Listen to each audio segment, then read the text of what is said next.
Hey. Thank you so much for having me. You're so welcome. So I'm going to give a quick overview why I've invited you onto this show, onto Fierce Gentle, because I've been following you on socials for a while, slightly like fanboying on you occasionally, because who wouldn't? But there's so much in you that I see that links with the kind of fierce gentle mindset for me. Fierce gentle being this way of showing up with like real understanding of what the boundaries are for ourselves and the world, and also a real gentleness and care with that. You've got a real playfulness to you. And as far as this idea of the courageous voice, as you know, a gender fluid person myself, it's so beautiful to see other people out there sharing their truths and their voices so publicly. So for me, having you here on this podcast is like the perfect match for me. Oh, snap. That's so sweet. Thank you so much. I'm so excited that we connected on Instagram and look at us now. Yeah. So I'd like to slide in actually with how I first met you, which is, well, not met you, I met you didn't mean me, through watching these Thems, which my partners at the time connected me onto it because they were like, Fleassy, you're going to really, really love this. Tell everybody a little bit about these Thems and your journey with these Thems. Oh my gosh. So these thems follows the journey of four friends in New York City, and it follows the storyline of Gretchen, who is a brand newly out lesbian. Who befriends Vero, a non-binary, later to be known as the Straight Whisperer, because they find in Gretchen a way to become a queer educator.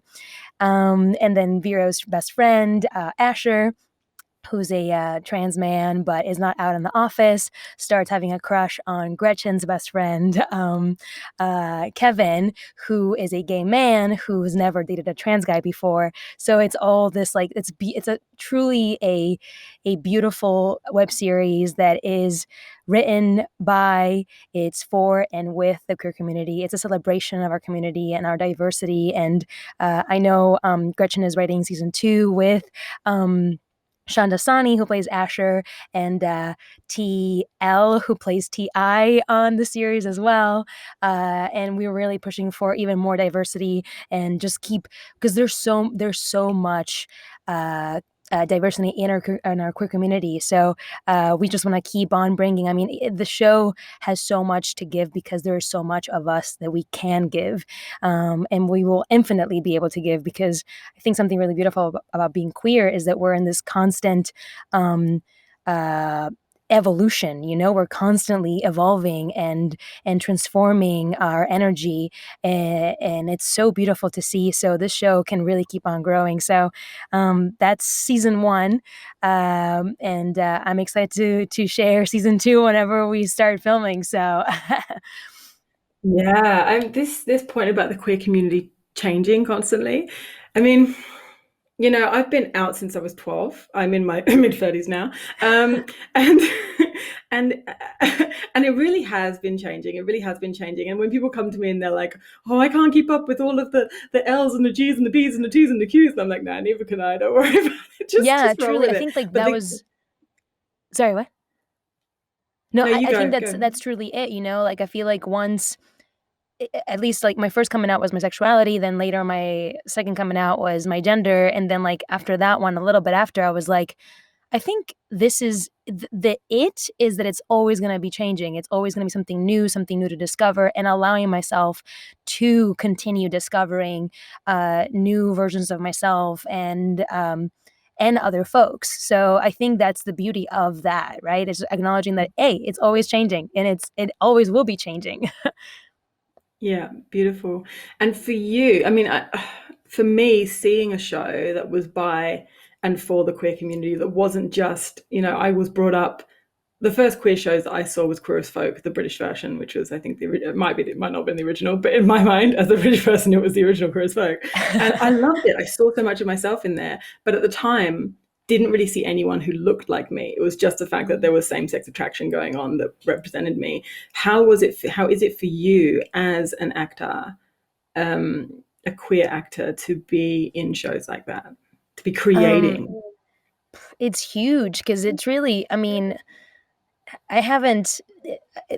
I'm like very specific because I'm like, yeah, I mean, I'm non-binary, which yes, there's a lot of us who are non-binary, but I'm like Latine, and it's like I haven't really seen that much like non-binary Latina representation other than me and Sarah. So like there, there really isn't that many of us like on screen. So I've seen myself and other characters here and there throughout my life, but being part of the show and just like being able, Gretchen was also amazing because like I was like, hey, I mean, this is great in English, but like I want to explore this in Spanish as well, and like she helped me write the subtitles, and I included inclusive Spanish in the subtitles, which is something very new and very scary for a lot of people.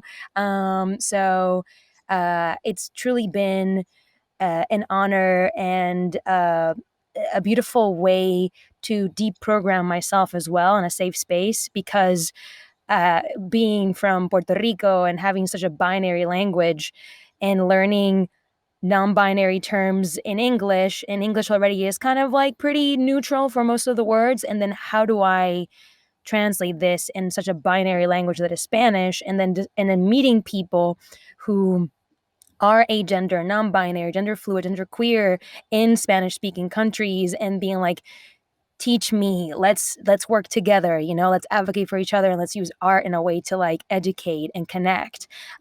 So it's been truly, it's been a really beautiful process. I really enjoyed watching your exploration because I remember when I first kind of connected with you and I made the link between gender fluidity or gender non-binariness and the Latino languages. Like I was I'm brought up in Britain, but I spent a lot of time hitchhiking around Spain and France, right? And Mhm. so I was learning Spanish through hitchhiking, which was a little bit Cool. like language of the calle, you know, it was a bit rough and ready around the edges, the shit that I Hmm. was learning to say. But this idea that it was masculine or feminine, everything was masculine or feminine. And I remember being introduced to you made my brain just kind of explode for a moment of like, fuck, how is that for you to be, you know, like the mother tongue to be so binary? I mean, English is pretty binary as well, Yeah, but yeah. it's definitely a challenge for sure, and a lot of people back home are pushing back. There's a lot of folks who are like, this is not okay, you're ruining the language and all that stuff, and it's kind of just like, you know, that we don't speak the same Spanish that we spoke out even 100 years ago, you know, even 50 years ago. We don't speak the same Spanish that we used to. It's always constantly evolving. The language is alive, the language changes with the people, for the people, right? Language is there, whether it's verbal or gestures, ASL, BSL, sign language in general. You know, like we use these things to express ourselves. And if we cannot express ourselves with what we have, then we just make up new words or new gestures to express it because we are human beings and we want to connect.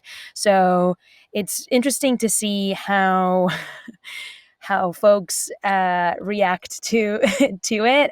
There's definitely quite a bit of like, um, I mean, if in English there's a lot of people freaking out about they them, the single uh,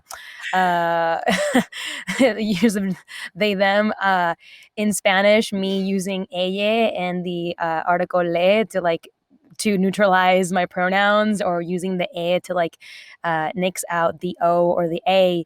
It's interesting, but I mean, I just use it like as if nothing. I try not to like, I use it all the time and see what people like, wait, to see if they clock it or not. And it's interesting because it's like they're so Yeah. scared of using it. And I'm like, it actually rolls off your And tongue it's like super interesting what easy. you're saying. I'm not sure if you've frozen or not, actually. Are Oh, you did I still freeze? there? Oh, you're frozen as well. My computer is You are super back. heated. Hi. Oh Hey. yeah. So what I was about to say then is, see what's happening in the English language is we're taking something that already existed, the they them, that was, that was individual. And I can understand why it's awkward for people, because it's usually used in a very disconnected way. It's very disassociated. To use someone that you're close to might feel a bit odd. I get that. I can have empathy with that, even if I don't fully agree with it, you Mm-hmm. know. But what you're doing, what I'm seeing you're doing, and I'm hoping you're not the only one doing it, No. is that it's kind of, and as a poet, it's so juicy for me, because like I love using my license to fuck with language and to make language work for me. And what Yes. you're doing is you're basically revolutionizing the whole language, because almost every single noun in Spanish ends with a or o. So putting Mm-hmm. the e in there means that you are like juicing up a whole language with your identity, and I fucking love Completely that. 100. And it's so cool because it's not just using the e to like make it neutral, but I also like to use the a, to take words that were normally associated with masculinity, with the o, and then just making them an a. It's like, why can it not be like the future but feminine, or the world but feminine? Why can it be la futura, la munda? Like, why not? Or when I talk about the body, the body is usually associated with masculinity, cuerpo, right? So instead of saying cuerpo, I say cuerpa or cuerpe. Like, why can it not be those two as well? So a lot of people freak out. They're like, what is happening? All the rules. And I'm like, listen, the words are there to play. Let's use them. We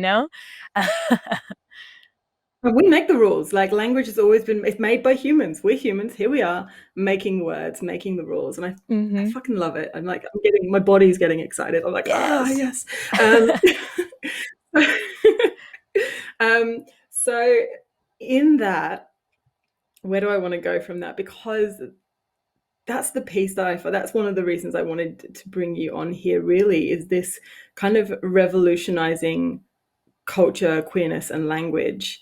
But you're also really fucking playful, and that's another reason I just love you. I think you're awesome to watch, because I watch your TikTok, I watch your Instagram, and what I see is there's some things that you're so deeply serious about. You're so committed to bringing the Spanish language into everyday context. You're so committed to, I've watched you from like, hey, I think I'm going to start doing, is it ASL? Is that what you call it in Yeah, America? ASL, Is that American what Sign Language. Yeah. American Sign Language is? Okay, we have Auslan over here in Australia. So I saw you Nice. going, okay, I'm going to start ASL. Same time that I started Auslan lessons as well. And I actually reached out. I was like, I'm learning too. I think I did one term, and then like lockdown just wiped me out. And I've seen you go from that to just showing up with such commitment as someone who isn't part of the deaf community, to bring that into your social media presence more. I've seen you be so committed with representation. And then on the flip side of it, you're just like making really funny TikToks and being really stupid and pretending to be a 2-year-old Yes. kid, and like, and shit like that. And so that for me is the fierce gender. I just want to hear you talk about that kind of like, because to me it speaks to fluidity of self in so many ways, and I just like to hear your unpacking of yourself in that Oh my way. gosh. That's a great question.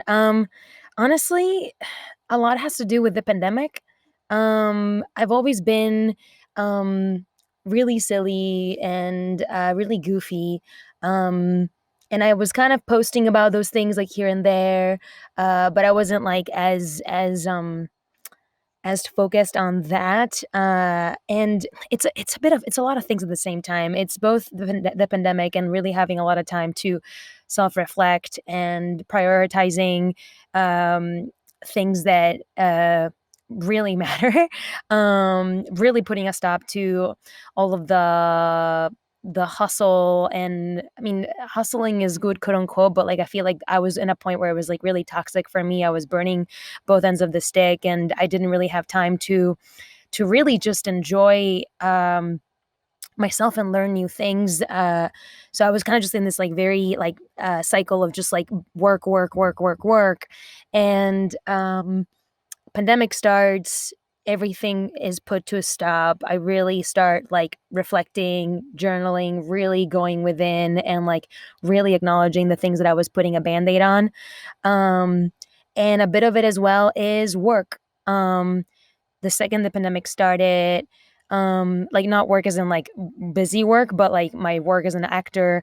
When the pandemic started, These Then was coming out, and I started connecting with a lot of queers, especially young queers who were having to isolate with their parents who were not accepting of them.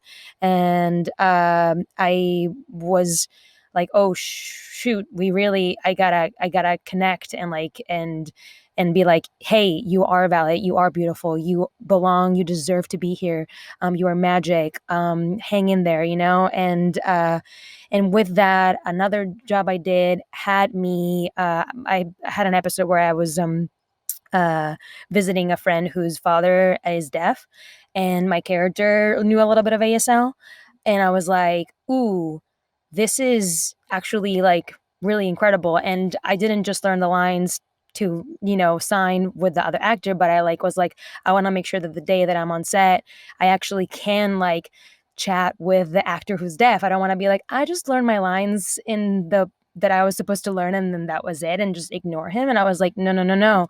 So talking to him, chatting with him, really was like, I need to keep doing this. And I connected with him. I connected with the supervisor who's Puerto Rican and queer. And I was like, we're going to be friends. So I kept practicing with them once a week. And then I was like, I mean, I know I was like, thank you for practicing with me, but like I also like should like take classes so that way it's not like your burden to like teach me, because it it shouldn't. So I went on and started taking ASL classes, which it's with Queer ASL, a place technically in Canada, but because of the pandemic, it's all on Zoom, so it's been really accessible. And I mean, it just one thing led to another, and I was like, oh my gosh, yeah, I've never captioned my content. I should caption my content. I should absolutely make this more available for everyone. And then just because of the pandemic, I started working on different projects that were giving voices to the people that the industry just doesn't give a crap about, unfortunately.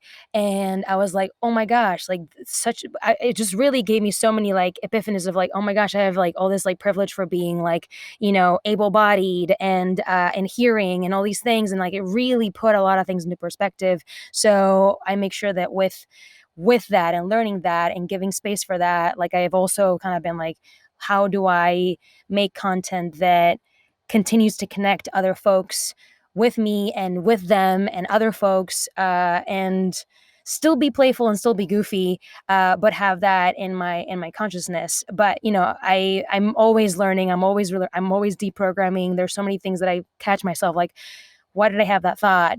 um let's unpack that, right? And it truly has been because, I mean, the pandemic pushed me to that space, and it's been really beautiful, and also just so incredibly eye opening, and it's been great. I've connected with so many people that I probably would have never like connected with that quickly. I feel like I would have maybe eventually met them, but like now I was like, oh yeah, let's do it, right?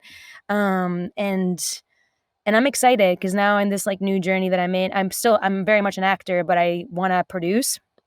So now I'm like, I've connected with so many people that I'm like, I am so excited for what's going to come in the next, 10 years of my career as an entertainer, like being able to invest in these stories that need to be seen, that should be seen, and should be shared, written by and with and for these communities and for the world worldwide.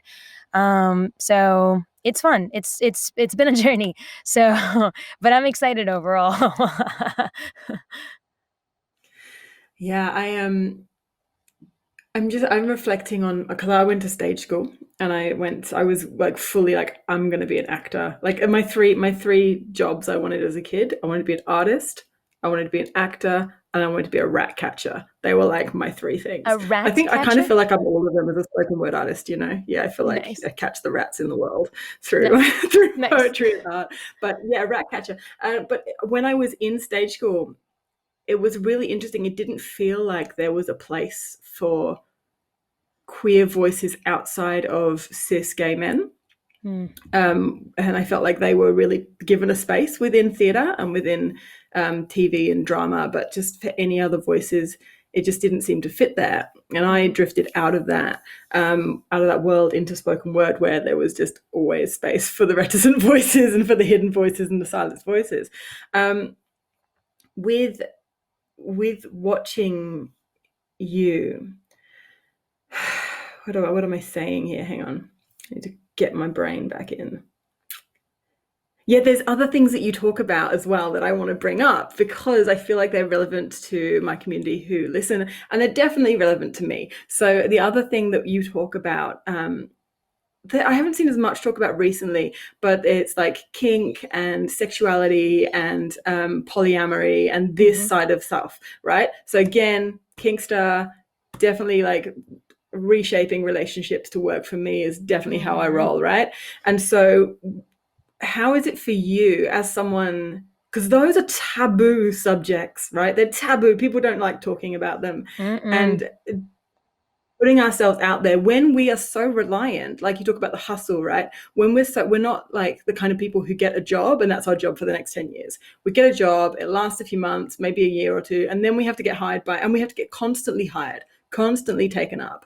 And so what is it for you, that journey? Because for me, what I really want to bring with this podcast is the truth of talking about ourselves in the world, bringing our truth out into the world without shame. And what has the journey been like for you, and what does it mean to you to talk about topics like that are so taboo, when there is actually high stakes? So it's funny because I had this conversation with my therapist a couple weeks ago. Just because as things are hyping up on my career, I've been a little bit like low-key gay panic, like, oh my gosh, what's gonna happen, like, there's a lot more eyes on me that I'm like used to, and it's like not just eyes. I'm used to having my community have eyes on me, and I'm like all in there, but it's like it's gonna be a lot of people that are not from the community at all, like any community, and then just like gonna be paying attention to me. So I was like, what do I do? What happens now? And it's been super scary because I do come with a lot of industry baggage, and I've had to like break a lot of that. Even I mean, I was 7, 8 years ago when I came out as a lesbian. Um, I was terrified to go public because I was scared of losing a job. I was scared of like not getting work, and that's when my brain started being like, "That's really messed up." That I'm afraid of being who I am because of opportunities, right? So that's when I was like, "This is why representation matters. This is why it's important to see yourself on screen because it helps me and it helps other folks to be like, oh, I can be that. I can be who I am, and still."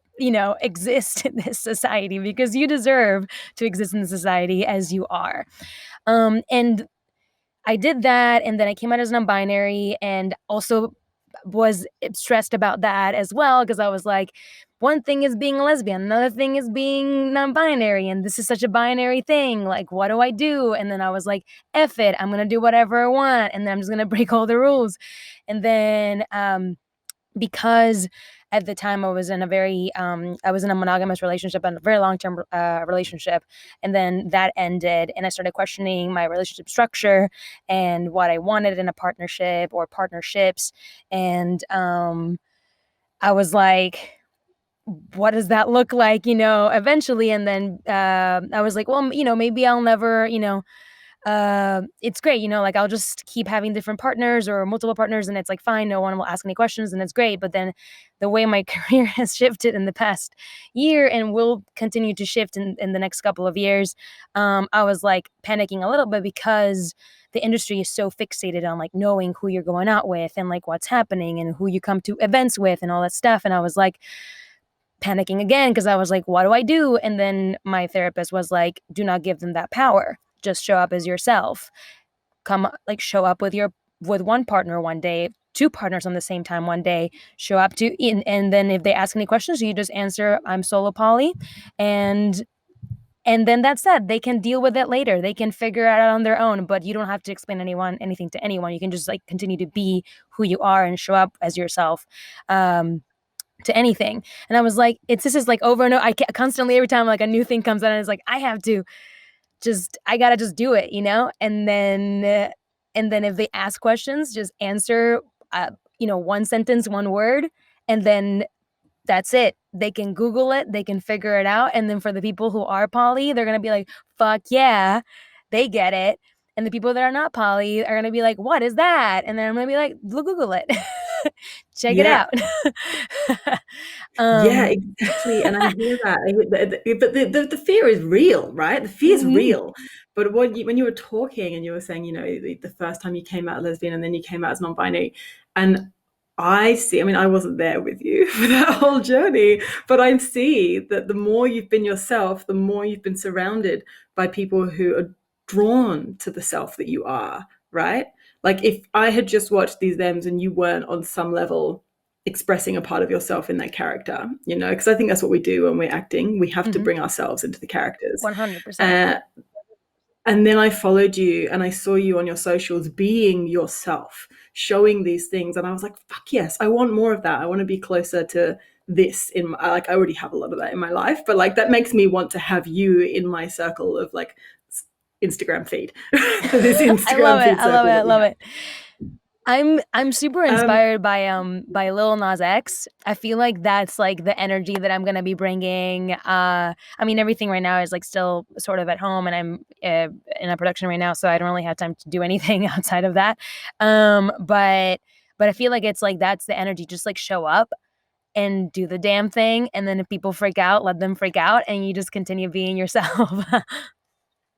Absolutely. And interestingly, when you were talking about it, there's something that I mean, I'm one of these like I kind of fiercely call out the patriarchy the whole fucking time. I cannot not see it. And when you were talking about it's one thing to come out as like a lesbian, another thing to come out as non-binary, but to then bring that other stuff forward. And I had in my brain went, but I know so many quite famous gay cis men who are very overt about their sexuality, very overt about their relationships, very overt about kink, very overt, and they can be that because it fits the accepted patriarchal identity of what is allowed. And Mhm. anyone who fits that side of that, especially people like socialized or raised or socially perceived as female or women at some point in their life, it's just not allowed at all. And I think that I just want to fucking rip it apart. And I'm like looking at you talking, I'm like, yes, yes, like go to those shows with your two lovers, do it. It's gonna be a journey. I mean, again, it hasn't happened yet, but it's one of those like it's gonna happen at some point, and it's just gonna be like what it is. So, but I'm excited. I was originally just like maybe I'll just never go to any events. I'll just go always by myself, and then call it. I truly was just like it.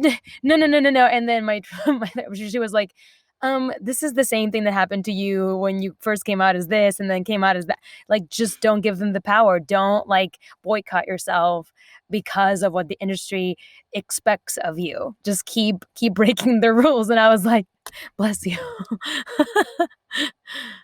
Yeah. I mean, I've had, not to the same extreme, but as a performer and going out to events and some actually, I'm going to be interviewing them for this podcast as well. My partners, Bowie and Zay, we were like a throuple, right? And to go places as a Yes. throuple, it really fucks with people. It really does. They don't know what to do. They really don't know what to do. And they see you three of you kissing together and they're like, mind blown. They just That's don't get it and amazing. they don't know what to do with it. And so when you get the +1, and I'm like, hey, can I have +2? They're like, well, why? I'm like, well, I'm not going to pick one out of my two partners.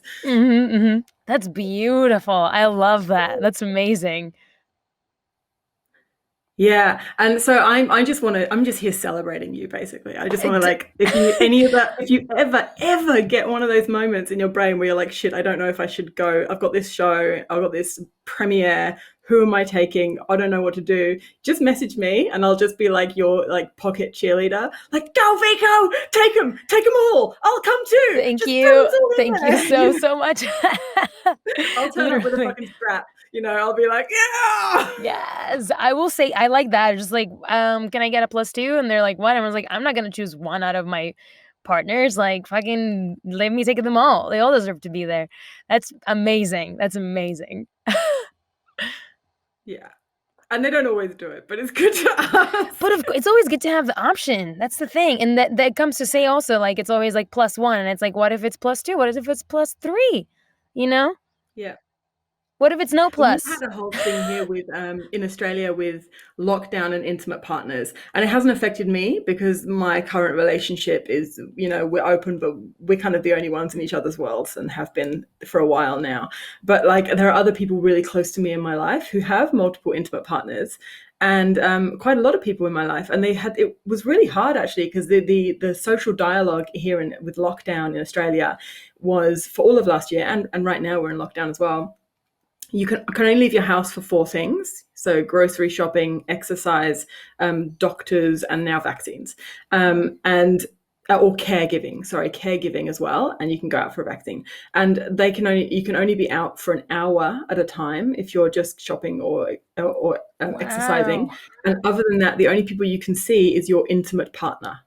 And so there's a lot of people who didn't fit within the normal, kind of monogamous heteronormative lifestyle. People, friends of mine who are aces, who couldn't quite, well, how do I fit with intimate partner? I have friends. Can Hmm. I have an intimate partner, or do they count as a bubble buddy? Like, That's such an how interesting does this work? rule. Interesting. Yeah. And so friends who've had two partners and feel like they have to either break the law or break relationships. Oof. And it's like it's such a hard position to be in. And That's so I get intense. it from the governmental side, like they're just going within the frameworks they know, trying to create rules to fit as many people. But Hmm. for those of us who sit outside it, it's really quite, There were I've seen it be really tumultuous. some really wild rules that were done in the beginning. I mean, from we're hearing you still in the pandemic, but like in the beginning, a couple of like Latin American countries had like uh very binary, like men are allowed to leave at this time and women are at this time, and it was like a whole thing. And it's like trans and non-binary people were like, excuse you, what am I gonna do? What am I supposed to do with this rule? Like, men are supposed to what? Like, it was a whole. Their just government really sometimes does things, and I'm just like, y'all. I shouldn't be surprised at this point, but it's still sometimes I'm just like, dang. How exactly does separating the population by gender prevent a pandemic from spreading? No idea. I think in their brain, because they're still saying everything not only very binary but very heteronormative. It's like if all the men leave at the same time to like go for a walk and all the women go out for a walk, and we separate them, they won't, try to mate. I feel like that's like in what their thought process might have been, and it's like so dumb. It's so dumb. Uh, I'm not gonna. Maybe I should. My brain went to a really happy place with the idea of it being only certain types of people right? on the streets. Honestly, it's like that's dividing us like that doesn't really stop things from happening if that's what you're super concerned about. Yeah, they're yeah. Ay ay ay.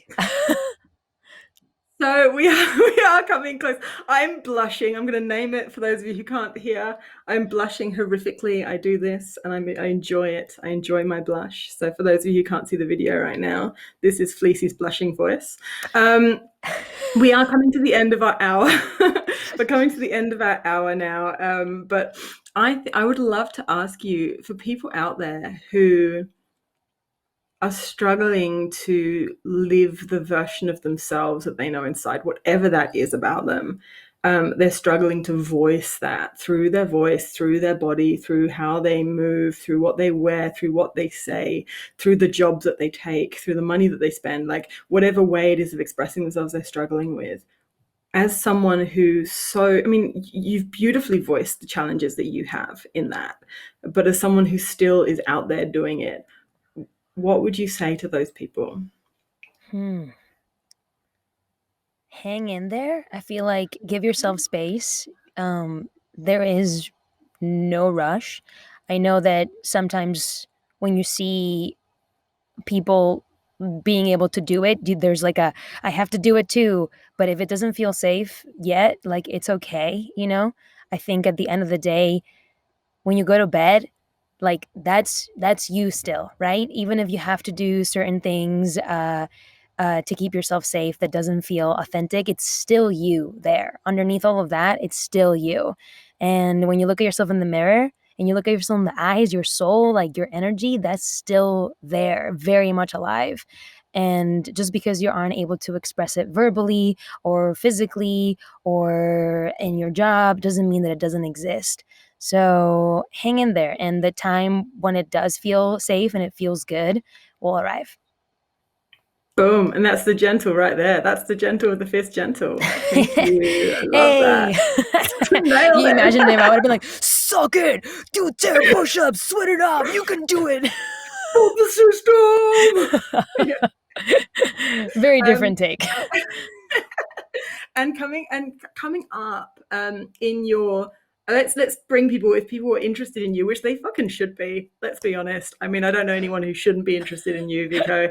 Let's, how would they get how would they find you? I'm going to put the links to your socials in the show notes so people can find you there. But other than these thems, which I think, is it still on Outfest at the moment? Yes, these Zems is available on outfestnow.org, I believe. Mm-hmm. The whole first season. I think we're trying to film the second season later this year. And I'm assuming it'll probably come out next year on summertime. That is if we are I able was to trying do to it. slide in. I was trying to slide in with Gretchen to see if I could get a part. I was like, "Hey, Yeah. next time you shoot, bring me over. I'm so down to be involved. I want to be Yo, in it." I mean, I haven't read the new draft of the second season, but there's like some parts that could potentially be done over, remotely. So we'll see. We'll see. We'll see. I'm so down. I'm like so down. I was watching that show, going like, I want to be in this show. Like, if there's a reason for me to go back to acting, this is the show to go back. Yes, that's so rad. That'll be so cool. um, And I highly recommend, if anyone is confused by anything that we have said in this episode, if anything around the gender or the sexuality stuff especially is confusing to you, which is completely understandable because it's not talked about enough in society or culture. So if you haven't been exposed to this stuff, that's fine. I highly recommend watching these thems as a really lighthearted and kind of like, we take the piss out of ourselves. Well, they take the piss out of ourselves as a community a lot, but in a really caring and gentle and loving way. And so if you want to understand a bit more about breaking out of gender binary, about sexuality, and about like a more poly or open relating style, highly recommend watching these thems. yeah. And what else? What else is there that we can see you in, Vico? Tell us. So There's this, something about zombies. Tell I me was gonna about the say, like, zombies. if this episode will come out in mid August 15th, right? Yeah, Cool, cool. around then. Then yes, I'm in a show on Amazon Prime Video called Soldados o Zombies. SOZ, soldiers or zombies. It is a Spanish show with some English in there. I play Sergeant Valencia from the US Army. I speak both languages because I'm the one that translates a lot of things for the US and Mexico. So you'll see a little bit of that. And yeah, that'll be available on Amazon Prime now.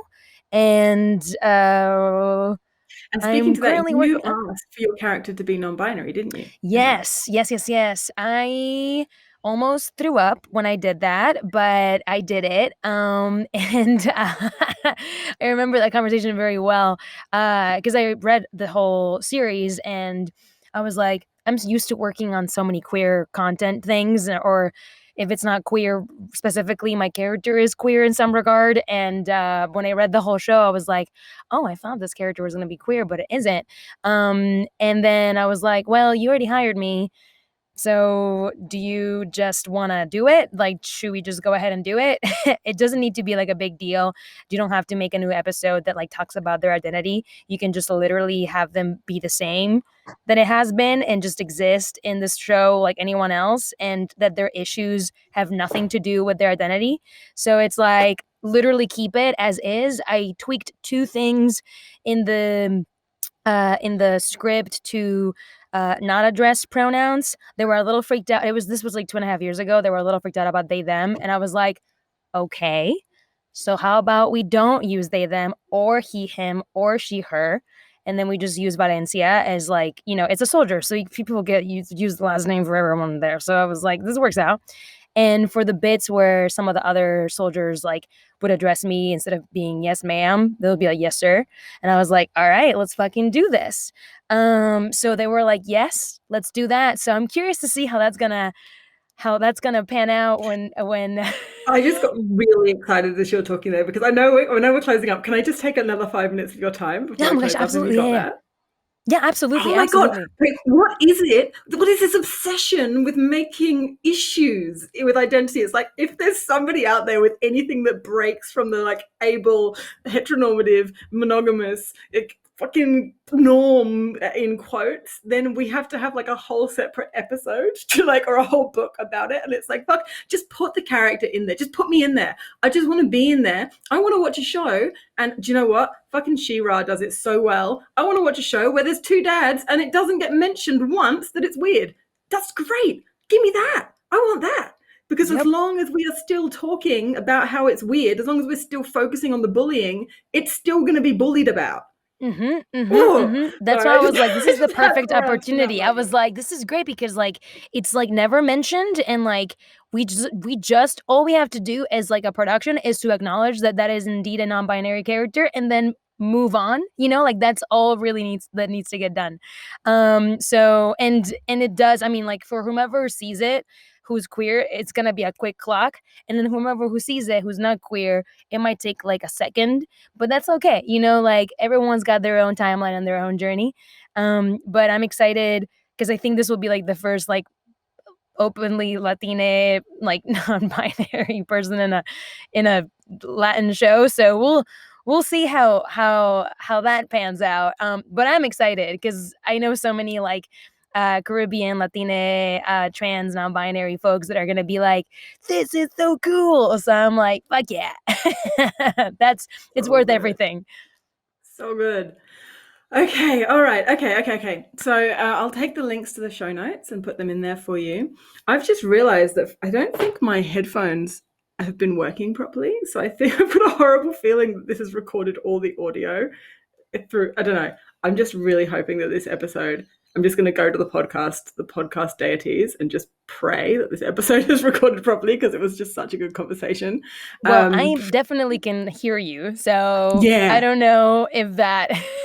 Yeah, but I just realized that I'm not hearing through my headphones. I'm hearing from the computer. Oh, So, interesting. sound person Rory, I love you. Whatever you do to make this work, I will reward you in all the ways that you want to be rewarded. Um, Amazing. so thank you, you beautiful creature, for being here and chatting to us about this stuff. I will put, I've got all the links, I think, for you already, and I'm going to put them in the show notes if people want to follow you and find out more about you. Dope. Is there anything else you'd like to say before we close up? If you're interested in learning, I guess like ASL, but I feel like what's your Oslam. I don't know who can teach in that. But if you're interested in American Sign Language, you can go to Queer ASL.